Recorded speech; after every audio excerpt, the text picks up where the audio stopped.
Hello once again everyone, and welcome back to Moveset Breakdowns. We're kind of starting, I guess, For Honor Season 2, as when I originally started this show, I was doing For Honor characters, and now we've come full circle and have gone back to it. So if you've never seen this before, what this is it's designed to be I'm going to go over various movesets of video game and occasionally TV characters, and just look at what pieces make up their fighting style. So this is not a realism analysis.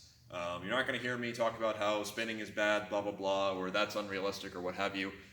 Instead, what this is meant to be is an appreciation of character development through choreography, and also occasionally going over how to do the moves themselves, which is quite a bit of fun. Now, as you may have guessed, based upon the title, we're returning to For Honor, and we are going over the Warden. Now, the Warden is one that I have been kind of dreading for a while, and maybe even avoiding a little bit, but I think I'm ready to tackle him now that I've been doing this for a while. Now, the biggest thing about the Warden is that we have probably the most character development through just pure movement of any character of the For Honor roster when it comes to the Warden, because of how heavily they featured in the promotional material.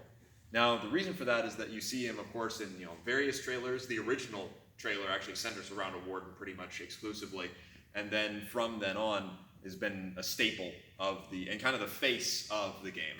But the Warden is basically, your average longsword user, and it is decidedly using a longsword. It's a little bit longer than most that you would see, so mine, for example, right now this is pretty good length overall, not too long, not too short. The Warden seems to come a little bit higher, so closer to most swords that you'll see in Modern Tournament.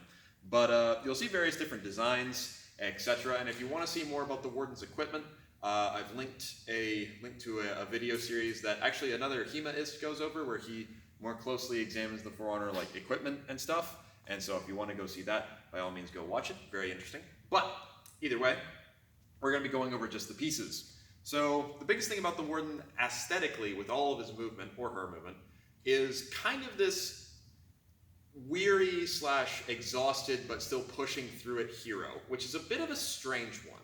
I mean, it does work, but at times it kind of bounces back and forth between really competent fighter and also someone pushed to their limits kind of at all times, which is interesting and kind of works, but I think also occasionally kind of works against the moveset that they've chosen. But either way, now when it comes to any For Honor hero, we're going to have 3 guards, basically. Technically 4, because you've got usually 2 sides of the high guard. But for our low guards, we're going to be holding basically flute. So when the Warden stands, they'll always have their, basically the opposite of hands on the side of the back foot is what we're going to go with. So you end up with right flug, where the hands are crossed. You end up with left flug, where the hands are uncrossed. Now overall, pretty good flug.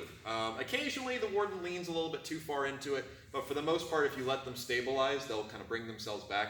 So it ends up as a pretty solid guard. So from here and here, no real complaints about it.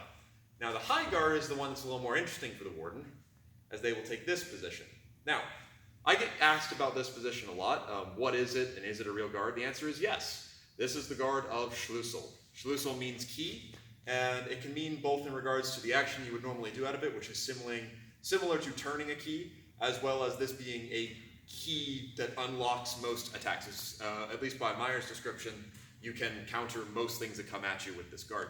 Now, an important note is that when we see it depicted historically, the edge is actually held on your arm. I don't know why there's a particular reason for that. It works both ways, but that is how it is shown, and that is how it's meant to be done. So bear that in mind. But the Warden holds it flat.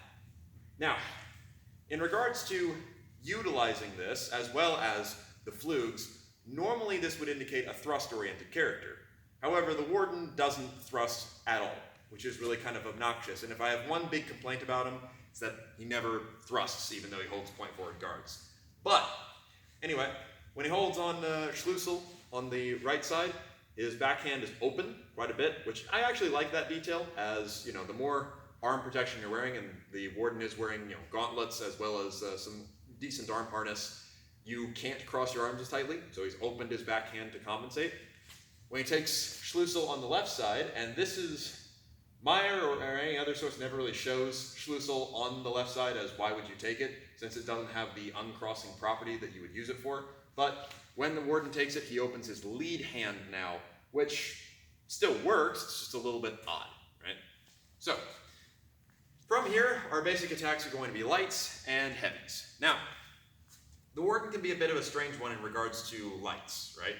So, if we're holding on to Flug and we throw a light out of our right side, it's going to be just a little turnover and we will not pass forward. So it'll be just a small advancement of both feet. This is called cross-cutting, where you're cutting counter to your own body motion, which can be a little bit tricky to do, especially with two hands, and generally we don't recommend it. Now the Warden tends to throw their shoulder forward a little bit and end up in this kind of wide and open position, which not really a great thing to do.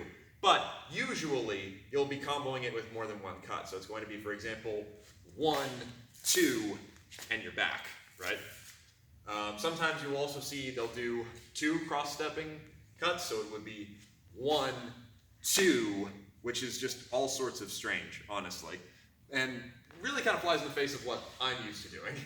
But either way, the light from above, likewise pretty similar, just usually quite around the head, so they'll usually raise it up pretty high, bring it down through with a passing step, and then fold up into guard on the other side. So, relatively simple. Let's just throw a light out of every direction. So, starting off with Flug, lights, lights, up, lights, back into guard. Nothing too crazy. Now, when it comes to using heavies, that's where we see, of course, heavy equals just swing the sword harder.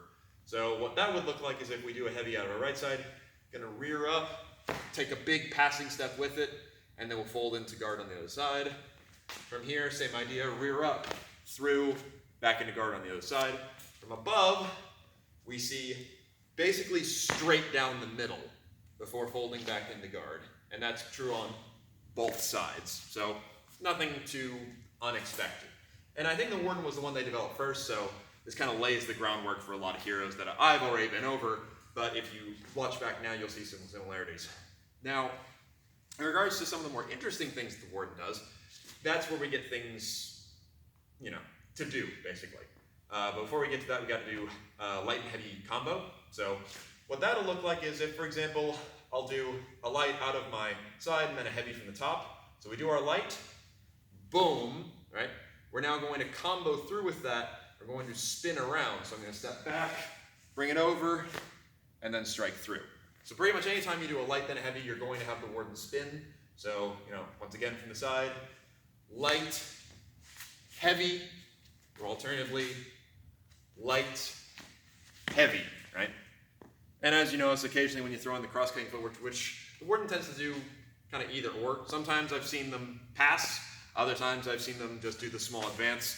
It's a little bit strange, but they'll just spin around with the heavy and bring all that weight back down. And how the Warden doesn't hit the ground cutting straight down with that sort of rearing, I have no idea. Video games. But anyway, one of the more interesting combos that the Warden can do is going to be a down-up.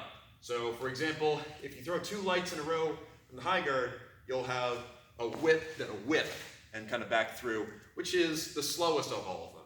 But if you do it from a side guard, what you'll have is, for example, you can parry, then 1, 2, back up. Now that cut is actually quite nice, as sometimes the Warden will pass with it and basically end up returning to a high guard, which is going to be just cut, cut, we're back, right? Alternatively, sometimes you'll see them use the cross-step footwork with it, which would be cut over leg, step up with leg, which not impossible to do, and sometimes even doing that, going up into this high guard can add a little bit of strength, which can be kind of nice, but it's a little strange to do. But here's that from the side. So, parry, 1, 2, into high guard. Or alternatively, parry, 1, 2, into high guard. And now from the other side, parry, 1, 2, high, or parry, 1, 2, high guard. Pretty simple. Now when it comes to executing those parries, etc., that's where we see something a little more unique, which is whenever the Warden blocks, when they just block, they'll just hold the sword out to the side, but when they do an actual parry, they'll go ahead and catch it in the half sword. Now, the half sword was featured very predominantly in the Warden's promotional material, and definitely comes up a lot more in their executions. Not as much in their actual fighting, which isn't necessarily a bad idea. As certainly when you're fighting people that are in varying levels of armor, you don't always want to be in the shortest grip you can have. But whenever the Warden parries, it'll just be here, here, or here. Right hand on the grip, left hand on the blade. Pretty solid, very strong. Certainly any weapon that comes at you, you're going to be much more confident catching it this way, so that's always good to see. Now, if an attack comes straight from the top, what you'll see is the Warden will do what's called the crushing counter, which will be, he'll step up, catch that blow, and then rip back down by executing a cut from the half-sword grip. Now, I have been asked a couple times whether or not you can cut from the half-sword grip. The answer is you can. It's not going to cut particularly well, but you will see that action used as a suppression a lot of times in armored fighting. So if someone else is squared up with me, what I can do is I can move my tip underneath and press down hard onto their lead hand to get it out of the way. Could potentially cut them if they weren't wearing a gauntlet, but I push down hard, and then I have a good opening for a thrust. So, not out of the question at all. But here's that one more time. So, cut comes in from above, catch, cut, and then we're back into guard. And from there, you can combo into more things. And that only works from the top, which is a shame, but oh well. Now, in regards to other attacks, we do have a big spinning whip, which is actually very similar to a Geisling, or Geislin. But rather than taking our dominant handoff for max reach, we're going to be taking our non-dominant handoff and spinning, because of course. But what that'll look like is if the Warden wants to just launch it out, they're going to rear back, release, and just whip it through, and we're back. Always seems to come from the right side, though sometimes when you do it against minions, it seems like it comes out of the left. But either way, here's that one more time. Just rear back, step through with a long cut, spin with it, you're back in the guard. Now, from there aren't a ton more techniques as, like I said, that's pretty much your area attack as well. So nothing too crazy, just whip the sword around you and whack everybody in the head. The Warden never does any short edge techniques, which I think is a real shame. The only other big thing that the Warden has that doesn't use techniques we've already talked about before is going to be the shoulder bash. Now, in regards to the shoulder bash, I do get asked sometimes, okay, do you ever shoulder check people? Yeah, you can totally do it. I personally don't, but some of my guys do, here and there. It's not the worst idea. Certainly if I'm wearing more armor, and it is important to note that the Warden wears asymmetrical armor. The armor on their left side is more heavy than the armor on their right side, so that is a thing to bear in mind. But basically what we're going to do is we're going to roll our shoulder inward, right? So if you remember the Tensei breakdown, you may have seen that some more, but we're going to roll the shoulder inward, and we're going to gather the back foot up, slam our body forward to create distance. Nothing too crazy here, and you can do it on either side. So what that'll look like from the front, roll, miso, and push them through. Then just return to guard or strike them or whatever you'll do. Now another cool thing is when the Warden does go into guard break, you'll actually see basically a pommel strike as the right foot steps up, and from there you'll use the sword to hook and move them around. That's a cool detail. But that actually brings us pretty much into our executions that I wanted to go over. So the executions I chose to go over for the Warden are going to be ones where he or she utilizes the half sword quite a lot, which is why I've gone with that. So what that'll look like is we've just landed our strike as we normally do, so the heavy from the right, so right foot is forward, is where most of them tend to go from. But all we're going to do for our first one is we're going to withdraw the blade out, and we're at the same time we're going to go into the half sword, so withdraw, then from here we're going to cut across the belly with the sword in the half sword grip. Going to follow it through with the thrust from above, boom. From here we're going to withdraw, step up with a pommel strike, turn, go into the Mortschlag grip, and slam that down into their head. So, here's that from the front. We just landed with our strike, rip the blade out, cut the belly, thrust the belly. I think it's from below, not above, but anyway. Thrust, withdraw, pommel smack. Now the opponent is spinning away from us, so we're going to step up and around, transition into Mortschlag, finish them off on the ground. And now here's that from the other side. landed our heavy, withdraw, cut, thrust, pommel, step, boom. And that one's actually relatively comfortable to do. Now, that's one of my favorites, but then the other one, we actually get to see a little bit of hand control, which is cool to see. And it really makes me wish that Ubisoft would do a series of executions where the defender tries to pull a dagger, as there'd be a lot of cool stuff from there. But what that one's going to look like is we're going to land our heavy, we're going to withdraw and pull back, and the opponent is going to try and throw a punch at us. We're going to catch it over in the half sword, transport it over to our side with what is basically a Mutiran, launch a thrust into their stomach, and we're going to use that then to pull them around us. So normally I do basically a 360, but I'm going to go ahead and keep facing the camera. So we pull them around us, pull, clear them, bring it back around, decapitation. So here's that now from the side. Land it, withdraw, catch, transport, thrust, drag them around, decap. So overall, pretty cool dynamic use of the half sword in a lot of the executions. But then there are some other executions that seem to go into that whole weary warrior thing that I talked about. One, the Warden pants like you would not believe.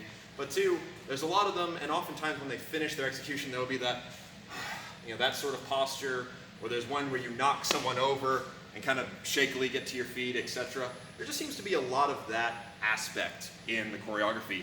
And it seems like at first they were going for that, and then they kind of dropped it, then they kind of brought it back, so I don't know. But that seems to be the general aesthetic. But overall, a relatively basic episode to start us off again, because the Warden's a relatively basic character, but some decent pieces in there. So I hope everyone has enjoyed. I certainly have enjoyed getting back into it. And next week we'll be diving into the Valkyrie, which will be a lot more diverse. But otherwise, thank you very much for watching, and we'll go over some other movesets another time.